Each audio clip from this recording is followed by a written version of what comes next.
ఓం శ్రీ సాయినాథాయ నమ. శ్రీకృష్ణ భగవానుడు గీతలో చెప్పిన మృదు మధుర వాక్యము, అయ్యిందేదో మంచికే అయ్యింది, అవుతున్నదేదో అది మంచికే అవుతుంది. నీవేం పోగొట్టుకున్నావని నువ్వు విచారిస్తున్నావు, నువ్వేం తెచ్చావని బాధపడుతున్నావు, నీవేం సృష్టించావని నీకు నష్టం వాటిల్లింది. నీవు ఏదైతే పొందావో అది ఇక్కడి నుంచే పొందావు. ఈనాడు నీవు నీ సొంతం అనుకున్నదంతా నిన్న ఇంకొకరి సొంతం కదా, మరి రేపు మరొకరి సొంతం కాగలదు. పరివర్తనం చెందడం అనేది లోకం యొక్క పోకడ. ఈ విషయం గ్రహించిన తర్వాత ఈ విధంగా ప్రశ్నించుకోవాలని ఉంటుంది. బాబా, నేను ఎవరిని? నేను నా అనే అహం వీడితే నేనెవరిని అనేది తెలుసుకోగలుగుతారు. నువ్వే పరమేశ్వరుడే, నాలో ఉన్న ఆత్మ, ఆ ఆత్మే పరమాత్మ. ఈ పరమ సత్యాన్ని నీ సూక్తుల ద్వారా, బోధల ద్వారా తెలుసుకున్నాను. కానీ నాలో ఇమిడి ఉన్న అజ్ఞానం చేత నాకు ఏది కావాలో, ఏది మంచో, ఏది చెడో తెలియని అజ్ఞాన అమాయక స్థితిలో ఉన్నాను. నా యొక్క పాపపుణ్యములు విచారించి నాకు ఏది కావాలో దానిని మాత్రమే ప్రసాదించు. నాకు మాత్రం ఎప్పుడు నీవు తోడు నీడవై నిలిచే భాగ్యాన్ని అనుగ్రహించు. నాకు నీకన్నా ఎవరూ లేరు తండ్రి, నన్ను రక్షింపుము. నన్ను ధర్మ మార్గంలో నడిపించి మంచి పనులు చేయించి ఇహమందు సుఖములను కలిగించు దేవా. అంతేకాదు, నా పూర్వజన్మ కర్మలను రూపుమాపి నాకు మోక్షమును సంప్రాప్తించుము స్వామి. బాబా వారి భక్తులలో అతి ముఖ్యంగా రాధాకృష్ణమాయి గురించి చెప్పాలి. ఈమె అసలు పేరు సుందరీబాయి క్షీరసాగర్. ఈమె అందాల రాశి, శిష్టారచార సంపన్నురాలు, సద్గుణవతి. తెల్లచీర ధరించి కాంతివంతమైన శరీరముతో విరసిల్లే ఆ చిన్నారి తన చిన్నతనంలోనే తల్లిదండ్రులను, భర్తను కోల్పోయింది. నానా చందోర్కర్ ఆనతి ప్రకారం బాబా ప్రియ భక్తురాలిగా మారింది. రాధాకృష్ణమాయి అని బాబా చేత పిలిపించుకున్నది ఈ పుణ్యాత్మురాలు. ఈమె ద్వారకామాయిని, సాయి నడిచే మార్గాన్ని శుభ్రపరిచేది. బాబా వారి మనస్సును గ్రహించి ఆ విధంగా భక్తి శ్రద్ధలతో వారిని సేవించేది. షిరిడిలో చావడి ఉత్సవం, బాబా హారతులు కొనసాగించడానికి పూనుకున్న ప్రథమ వ్యక్తి ఈమె. బాబా సంస్థానమును నెలకొల్పిన ఉత్తమురాలు. శ్రీరామ భక్తుడైన ఒక రామదాసి సాయి సన్నిధిలో ఉండేవాడు. ద్వారకామాయిలో కూర్చొని విష్ణు సహస్రనామ పారాయణ చేసేవారు. సాయిబాబా ఒకరోజు రామదాసిని పిలిచి సోనాముఖి ఆకు తెమ్మని బయటకు పంపారు. అతను వెళ్ళగానే సాయి అతనికి చెంతనున్న విష్ణు సహస్రనామ పుస్తకం తీసుకొని శ్యామ అనే మరొక భక్తుడికి ఇచ్చారు. రామదాసి శ్యామతో పుస్తకం గురించి పోట్లాడసాగాడు. అప్పుడు బాబా, ఓ రామదాసి, శ్యామతో ఎందుకయ్యా పోట్లాడతావు? నువ్వు ఏం రామదాసివయ్యా? రామదాసి ఏ విషయాల్ని పట్టించుకోకూడదు. విష్ణు సహస్రనామ స్తోత్రాన్ని నీవు పుస్తకం లేకుండా చదవగలవు. మరి నీకు దానితో ఏం పని? నీకు అవసరం లేని వస్తువుని మరొకరికి ఇచ్చి సహాయపడాలి, కానీ పుస్తకాన్నే వదలలేని వాడివి సర్వం ఎలా త్యజిస్తావు? నీలో ఇమిడి ఉన్న స్వార్థాన్ని వీడు. అందరి మీద ప్రేమతో వ్యవహరించమని కూడా చెప్పారు. అప్పుడు రామదాసి తన లోపాన్ని గ్రహించి శాంతించాడు. కుశాభావు అనే భక్తుడు పేద బడిపంతులు. ఒక ఏకాదశి రోజున సాయి అతనితో కలిసి కొన్ని ఉల్లిపాయలు తిన్నారు. తర్వాత బాబా ఇతర భక్తులతో పరిహాసంగా చూడండి, ఆ బ్రాహ్మణుడు ఏకాదశి నాడు ఉల్లిపాయలు తిన్నాడు అని బిగ్గరగాల్చారు. అంతటా కుశాభావు తన గురువైన సాయి తిన్నందుకు తాను తిన్నానని చెప్పాడు. సాయి తాను ఉల్లిపాయలు తినలేదని వాంతి చేశారు. అప్పుడు అతని నోటి నుంచి కందమూలాలు ముక్కలు పడ్డాయి. ఆ క్షణంలో కుశాభావు ఆశ్చర్యం చెందాడు. ఏకాదశి నాడు తన గురువు కందమూలాలు ప్రసాదించారని సంతోషించి బాబా చెప్పినా వినకుండా సాయి నోటి నుంచి వచ్చిన కందమూలాలని గురుప్రసాదంగా స్వీకరించాడు. అతని భక్తి విశ్వాసాలకు సాయి పొంగిపోయి ఆనంద బాష్పములతో దీవించారు. అంటే ఆ భగవంతుడి ఉచ్ఛిష్టం కూడా నైవేద్యంగా భావించేటంతటి సంస్కారం ఎప్పుడైతే భక్తుడికి అలవడుతుందో అప్పుడే ఆ పరమాత్మ తనలో ఐక్యం చేసుకోవడానికి పూనుకుంటాడు. ఒకరోజు శ్యామ బాబాతో, బాబా, మీ జీవిత చరిత్ర హేమాత్ పంత్ రాస్తానంటున్నాడు, మీరు అతనిని ఆశీర్వదించి వ్రాయడానికి అనుమతి ఇవ్వండి అని. అప్పుడు బాబా, హేమాత్ పంత్, నా చరిత్ర రాస్తావా? తప్పక రాయి, కానీ అహం వీడి భక్తి శ్రద్ధలతో భావితరాల వారికి ఉపయోగపడేలాగా రాయి. నా లీలలు బోధలు చదివిన వారి హృదయాలలో భక్తి కలిగి వారు ఆత్మజ్ఞానము ఆనందము సులభంగా పొందుతారు. నీవు రాసే బాబా చరిత్ర అత్యంత పూజనీయమైన పారాయణ గ్రంథమై నిలుస్తుంది అని సాయి ఆశీర్వదించారు. శ్యామ హేమాత్ పంతులు ధన్యజీవులం బాబా అంటూ సాష్టాంగ నమస్కారం చేశారు. అంటే ఒక చరిత్ర రాయాలంటే భక్తి శ్రద్ధలు ఉండాలి, 10 మందికి ఉపయోగపడాలి. అది చదివినప్పుడు మనుషుల మనసుల్లో ఆత్మజ్ఞానము ఆనందము తొంగి చూడాలి అన్న ఉపదేశం మనకి విషయం ద్వారా తెలుస్తోంది. శ్రీ సాయి చరిత్రను రాసిన హేమాద్ పంత్ ఈ విధంగా చెప్పారు. శ్రీ సాయి తమ భక్తులకి అన్ని వైపుల నుంచి సహాయపడతారు. సర్వజీవులను ప్రేమించుట తప్ప వారు మరేమీ కోరరు. శ్రీ సాయి చరిత్రను ప్రేమతో పారాయణ చేసినను చేయించినను విన్నను వినిపించినను వారు బాబా వారితో తాదాత్మ్యం చెందుతారు. దీనికి కూడా శ్రద్ధ ఆసక్తి భక్తి నిబద్ధత అవసరం సుమా. ఒక సందర్భంలో బాబా భక్తులతో అడిగిన వారికి అడిగినంత సమృద్ధిగా ఇవ్వమని నా యజమాని నన్ను ఆదేశించాడు. కానీ నా మాటను చెవిన పెట్టేదెవరు? నా ధనాగారపు తలుపులు బోర్లా తెరిచిపెట్టి ఉంచాను, కానీ ఆ సంపదను తీసుకొని పోయేవారే లేరు. ప్రజలు నా వద్దకు వచ్చి ఇవ్వు ఇవ్వు అంటారు, నేను తీసుకోమంటాను, కానీ తీసుకునేవారేరి? రండి, బస్తాల కొద్దీ ఊది మోసుకుపోండి, ఈ మసీదు తల్లి భాండాగారాన్ని బండ్ల కొలది తీసుకుపోండి అంటాను, కానీ నా రక్షణ అనే ఊదిని జ్ఞానం అనే భాండాగారాన్ని స్వీకరించేవారే లేరు అని చెప్పారు. ఈ మాటలనే శ్రీకృష్ణుడు అర్జునుడికి గీతాబోధ రూపంలోనే తెలియచేశాడని చెప్పబడుతోంది.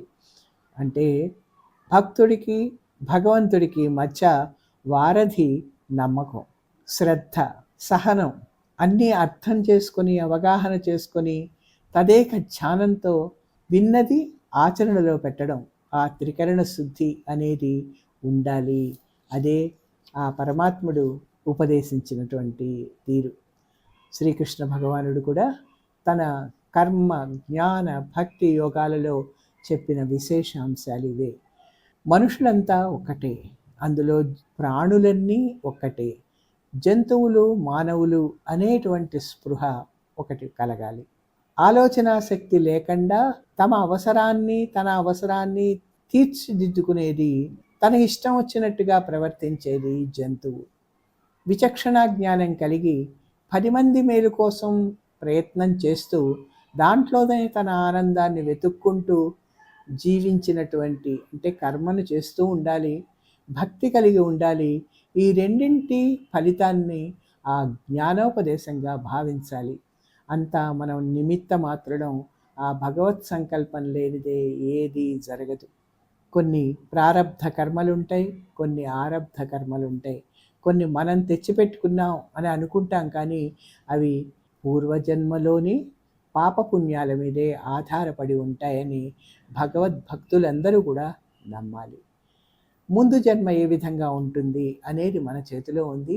ఈ జన్మలో మనం చేసేటువంటి మంచి కార్యక్రమాలు కానివ్వండి, భక్తి శ్రద్ధలు కానివ్వండి, 10 మందికి సహాయం చేయడం కానివ్వండి, అహింసా సిద్ధాంతాన్ని పాటించడం కానివ్వండి, సర్వమానవ సమానత్వాన్ని జంతు ప్రేమని కూడా అలవర్చుకుంటే అది మన తర్వాత జన్మ ఉంటుందో లేదో తెలియదు మనకి. పూర్వజన్మ ఉన్నదనేటువంటి సిద్ధాంతం మనకి దేవి భాగవతంలోనూ కనబడుతుంది, భాగవతంలోనూ పోతన మహామాత్యుడు తెలియచేశాడు. అట్లా పూర్వజన్మ సిద్ధాంతాన్ని నమ్మి ఆచరించి ఈ జన్మలో మంచి ఫలితాలని మనం పొంది ఉంటే అది మన అదృష్టం. విర్రవీగకుండా ఈ జన్మలో కూడా మంచి కార్యక్రమాలు భక్తితో జ్ఞానంతో ఆ ఆధ్యాత్మికతకు తెలియచేస్తూ ప్రవర్తిస్తే కనుక తర్వాత జన్మ ఉండకనూ పోవచ్చు, అందులోనూ మంచి జరగచ్చు. ఇది నమ్మితేనే అదే కర్మ సిద్ధాంతం అని చెప్పబడుతోంది. శ్రద్ధ నిష్ఠ ఓర్పులతో నాపై నీ దృష్టి నిలుపు, నా దృష్టి ఎప్పుడూ నీ మీదనే ఉన్నదని గ్రహిస్తావని బాబా ఒక్కాణించి మళ్ళీ మళ్ళీ చెప్పేవారు. అంతేకాదు ప్రతి వారిని ఈర్ష్యాద్వేషాలు మాని ఐక్యంగా ఉండమనేవారు.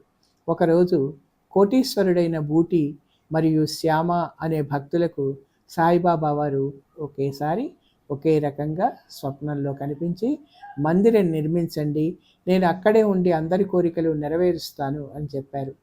బాబా ఆశీస్సులతో, శ్యామ సలహాతో, రాధాకృష్ణమాయి సూచనల మేరకి బూటి మందిరం నిర్మించాడు. విజయదశమి 1916వ సంవత్సరం బాబా భావావేశంతో ఈరోజే నా సీమోల్లంఘనము అని చెప్పారు. 1918వ సంవత్సరంలో రామచంద్ర పాటిల్ అనే భక్తుడికి జబ్బు చేసి చావుకు సిద్ధమై సాయిని ప్రార్థించాడు. అప్పుడు బాబా, త్వరలో నీకు బాగుంటుంది, అయితే తాత్యా గురించే నా ఆవేదన, అతడు విజయదశమి రోజు మరణిస్తాడు, ఈ విషయం ఎవరికి చెప్పకండి అన్నారు సాయి. అయితే పాటిల్ ఈ విషయాన్ని బాలా షింపే అనే ఆ భక్తుడికి మాత్రం చెప్పాడు. శ్రీ సాయి బాబా చెప్పిన విధంగా పాటిల్కి నయమైంది. 1918 సెప్టెంబర్ 28 నుంచి బాబాకు 3 రోజులు జ్వరం తగిలింది. ఒకరోజు సాయి చెంత ఎప్పుడూ ఉండే తన గురువు గారిచ్చిన ఇటుక మసీదును శుభ్రం చేస్తున్న మాధవ పస్లేని చేతిలోంచి కింద పడి విరిగింది. భిక్ష నుండి తిరిగి వచ్చిన బాబా, విరిగినది ఇటుకరాయి కాదు, నా అదృష్టం, దాని సహాయంతోనే ఇంతకాలము ఆత్మానుసంధానం చేశాను, నేను ఇంకా ఎక్కువ కాలం జీవించను అన్నారు. అది 3వ తేదీ అక్టోబర్ 1918. ఆ రోజున రఘువీర పురంధరే దీక్షితులు అనే భక్తుడితో, నేను ముందు వెళతాను, మీరు నా వెనక వస్తారు అన్నారు. వారికి ఊదీ ప్రసాదం ఇస్తూ, నా సమాధి మాట్లాడుతుంది, నా మట్టి సమాధానం చెప్తుంది, నా నామం పలుకుతుంది అని చెప్పారు. కానీ వారికి సాయి మాటలు అర్థం కాలేదు. బూటీవాడ ప్రారంభోత్సవానికి 3 రోజుల సమయమే ఉంది. బాబాకు అస్వస్థతగా ఉన్నది. ఆ రోజు 1918 మంగళవారం విజయదశమి. బూటీవాడ ప్రారంభోత్సవానికి సన్నాహాలు గొప్పగా జరుగుతున్నాయి.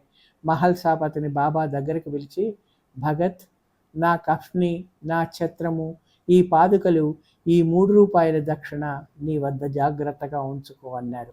అబ్దుల్లాకి నెమలి ఈకల కుంచె ఇచ్చారు. లక్ష్మీబాయికి మొదట 4 రూపాయలు, తర్వాత 5 రూపాయలు ఇచ్చారు. బాబా అందరినీ భోజనాలు ముగించుకొని రమ్మని చెప్పారు. రామచంద్ర పాటిల్, శ్యామ ఆగిపోయారు. ఆ రోజు ఉదయం నుంచి తాత్యాకు జబ్బు తీవ్రంగా ఉంది. విజయదశమి నాడు తాత్యా మరణిస్తాడని చెప్పినప్పటికీ అతన్ని బాబా రక్షించారు. బాబా చివరిసారిగా బూటీవాడలోకి తనని తీసుకువెళ్ళమని చెప్పారు. కావున సాయి శరీరాన్ని బూటీవాడలో సమాధి చేయాలని హిందువులు, బాబా భౌతిక కాయాన్ని మహమ్మదీయ సంప్రదాయానుసారము బయట సమాధి చేసి గోరీ కట్టాలని మహమ్మదీయులు పట్టుబట్టారు. ఈ విధమైన వాదోపవాదాలతో 36 గంటలు గడిచిపోయినాయి.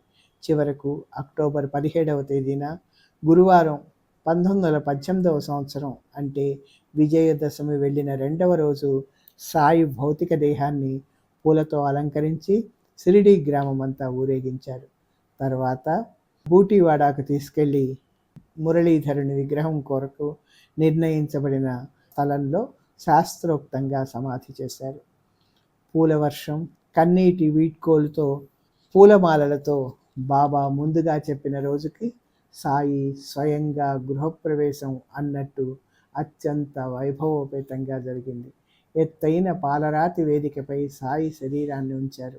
సమాధిపై చలువరాతిని ఎత్తుగా ఉంచి సదును చేశారు. రాధాకృష్ణమాయి కోరిక మేరకు హారతులు సక్రమంగా ప్రారంభించారు. ఆమె కన్న బంగారు కల నిజమైంది. తర్వాత కాలంలో సాయి విగ్రహం తయారు చేయించి సమాధి దగ్గర ఉంచారు.